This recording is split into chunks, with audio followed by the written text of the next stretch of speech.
శతకోటి దరిద్రాలకి అనంత కోటి ఉపాయాలు అన్నట్టుగా మన దేశంలో ఎలాంటివి జరుగుతున్నాయంటే అప్పుడప్పుడు మనం మోటార్ సైకిల్ మీద వెళ్ళే వాళ్ళని చూసి మాకు కొద్దిగా లిఫ్ట్ ఇవ్వండి అని చేయి ఇలా పెడుతూ ఉంటాం.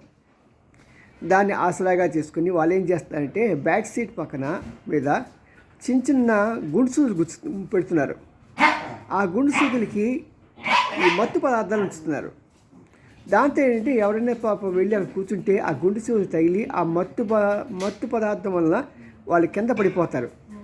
ఆ కింద పడిపోయిన సమయంలో వెనక వచ్చి ఇంకో బ్యాచ్ వాళ్ళు ఏం చేస్తారంటే అతను పట్టుకొని అతని దగ్గర ఉన్న డబ్బులన్నీ కూడా తీసుకోవడం ప్రారంభిస్తారు. మరి ఇలాంటి దౌర్భాగ్య స్థితిలోకి దోపిడీ వ్యవస్థలోకి ప్రజలు దిగజారిపోతున్నారంటే అంతకన్నా ఘోరం ఎక్కడ ఉంటుందా? బట్ ఏదేమైనా సరే మనం ఏమి చేయలేం కాబట్టి ఒక పని మాత్రం మనం చేయగలం, జాగ్రత్తగా ఉంటాం. పారా హుషార్. ఇంకోసారి చెప్తున్నా పారా హుషార్, ఇంకోసారి చెప్తున్నా పారా హుషార్. లైక్ చేయండి, షేర్ చేయండి. మీరు ఇష్టమైతే దాన్ని లైక్ కూడా చేయండి. See you, bye.